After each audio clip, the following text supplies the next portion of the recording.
Bem, pessoal, o vídeo, a edição é humilde, como sempre, tá? Mas o conteúdo vai ser foda, tá? Eu vou trazer o que eu sei de mais fresco sobre uma medicação que eu acho tão importante na psiquiatria quanto o lítio, que é a clozapina, tá? Que agora ela está sendo, ela sempre foi as senhoras nas síndromes psicóticas, principalmente na esquizofrenia, tá? E agora ela está sendo estudada e cada vez mais usada. Eu, inclusive, tenho utilizado, tá? Em bipolaridade refratária, né? Em doença de Parkinson, psicose, em doença de Parkinson, em pacientes com as sequelas parkinsonianas, por exemplo, de cinesia tardia, já muito bem documentado, tá? E em mínimas doses ela é excelente, muito efetiva, tá? Em psicose por demências, né? E segura de ser utilizado, né? Então, vou falar sobre essa super medicação, tá? Mas fica aí.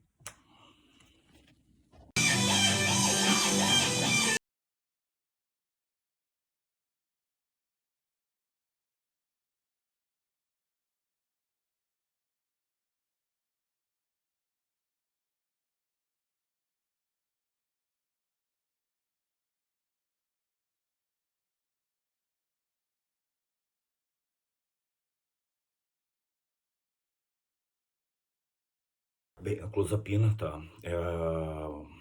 Um antipsicótico considerado, né, pelas diretrizes, depois que tu tentou 2 vezes com um antipsicótico atípico por tempo adequado, dose adequada, com falha terapêutica, né, no caso de esquizofrenia, aí tu iria para clozapina, tá? Mas muitos profissionais gabaritados, tá? Já começam a usá-lo muito cedo, tá? Para evitar a neuroprogressão que pode ocorrer em grande parte dos pacientes com esquizofrenia, né? Falando bom português, tá? A perda cognitiva que vem com os anos da doença, né? Que vai acarretando, ela protegeria com isso. Ou seja, eu sempre digo em psiquiatria, tá? Ser burro é uma coisa, tá? Eu usei um termo pejorativo, né? Tu ter uma deficiência intelectual é uma coisa, tá? Tu ser esquizofrênico ou ser psicótico maluco, usando os termos populares, né? É outra, tá? Mas os anos que se passam, como eu canso de falar que existe a neuroprogressão, tá? Tu pode ter sim a perda cognitiva mais acelerada. Algumas pessoas é bem evidenciado isso na esquizofrenia, tu tem com uma rapidez maior, uma intensidade maior em diferentes níveis e outras não tão perceptíveis, né? Por exemplo, o Nash, que foi prêmio Nobel e era portador de esquizofrenia, né? Ganhou o prêmio Nobel, né? Embora ele tivesse adquirido, feito esse trabalho pré-doença, né? Mas lembrando, né? Ainda assim, o esquizofrênico ele tem pródromos já na adolescência, enfim. Então, é um exemplo de que é possível ter uma vida, ter sucesso, mesmo tendo uma doença grave dessas, tá? E lembrando, eu duvido que ele tenha utilizado ainda clozapina e esses outros antipsicóticos que tu pode apimentar junto com a clozapina, enfim, os novos estudos. Ele usava provavelmente os antigões mesmo e conseguiu isso, né? Então, assim, a clozapina. A clozapina ela foi uma medicação, tá? Ela é muito potente, tá? Ela tem um início de ação, na minha experiência, assim, rápido, embora tu tenha que dosar ela de forma muito lenta, e eu especialmente faço isso de forma mais lenta ainda, tá? Porque os efeitos colaterais que podem ser são sérios e podem ser fatais, tá? São dose dependentes e depende da velocidade que tu inicia a medicação também, tá? Assim como comorbidades, tá? E o uso de outras medicações concomitantes, por exemplo, uma carbamazepina, tá? Um nível de ácido fólico baixo, tá? São coisas, são detalhezinhos assim, ó, que tu tem que ver, que tu tem que ser médico, tu tem que ser clínico, enfim, tu tem que ter bala na agulha em medicina para para tu evitar esse risco. Aí tu consegue usar e proporcionar um, uma revolução na vida do paciente, muito grande, uma revolução de verdade, tá?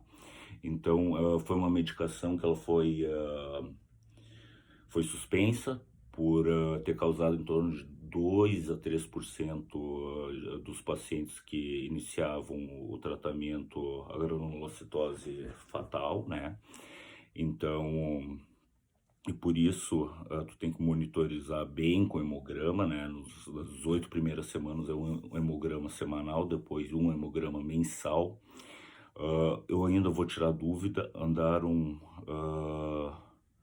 falando alguns estudos sobre, depois de estabelecida a dose, de fazer ele trimestral, mas eu vou me informar. Até onde eu sei, ainda é mensal, tá? Então, assim, ó, é uma medicação que ela, depois que tu atinge o platô de efeito, ela fica por muitos meses, até 2 anos, fazendo um efeito de controle na questão da, da psicose, no caso, a esquizofrenia, tá? Então, assim, ó, Gustavo, eu posso tirar uma foto aqui, a gente você recomenda começar com uma dose de 12,5, tá? Nos casos de esquizofrenia, no primeiro dia, depois dividido em 2 vezes ao dia, tá? 12,5, 12,5, depois um aumento de 25 miligramas por dia até chegar numa dose mais ou menos de 300 miligramas. É uma dose padrão, mas muitas vezes tu precisa uma dose menor para tu já atingir a resposta terapêutica que tu quer, né? E se tu usa em associação com outro antipsicótico, e por que não, tá? Por exemplo, aripiprazol, que tem estudos inclusive demonstrando que o aripiprazol, por motivo desconhecido, diminui o ganho de peso e as síndromes metabólicas do uso concomitante de clozapina. Então já um outro antipsicótico com uma outra maneira de ação, tá? Que vai fazer outro tipo de ação, incrementando o poder antipsicótico, porém com menos efeitos colaterais graves e menos efeitos metabólicos, né? Se tu monitora bem, se tu faz tudo direitinho, enfim, tu acompanha o paciente, eu usei muita clozapina nessa vida, entende? E eu sei que tem colegas que nunca usaram, tem colegas que não usam por medo, medicina defensiva, tem colegas que usam por preguiça, a maioria, entende? E lembrando, assim, nos últimos congressos se questionou essa questão desses 2, 3% de pacientes que têm a granulocitose ou que têm uma reação grave ao uso da clozapina. E tanto que eu não conheço nenhum psiquiatra, nunca aconteceu comigo de ter que interromper o uso da clozapina, ou mesmo interromper e retomar, enfim. Então se acha que esse estudo que ocorreu, eu acho que foi na Noruega, um país nórdico, escandinavo, a população era mais propensa a esse tipo de anomalia hematológica, né? Lembrando que não é só clozapina que pode causar isso, né? Temos outras medicações, tá? Então, tá se falando cada vez mais, inclusive o Stahl também fala que esse medo é superestimado entre os psiquiatras, né? O que eu considero um crime, assim, pela melhora incrível que essa medicação pode proporcionar, tá? Ela é uma medicação que tem um efeito muito sedativo também, ah,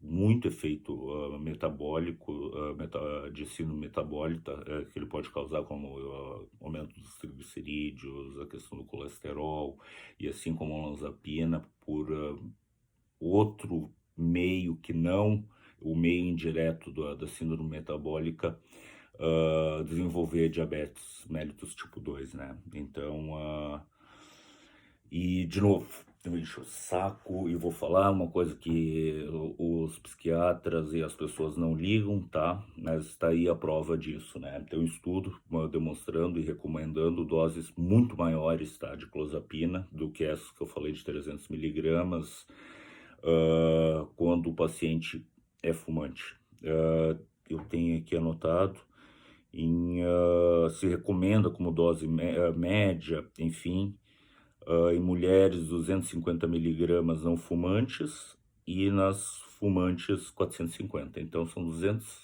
200 miligramas a mais e 200 miligramas a mais de risco de problema metabólico num fumante. Então eu acho que a gente pode ser, antes de começar, ou se possível, tá? Ou antes ou durante, ser extremamente agressivo na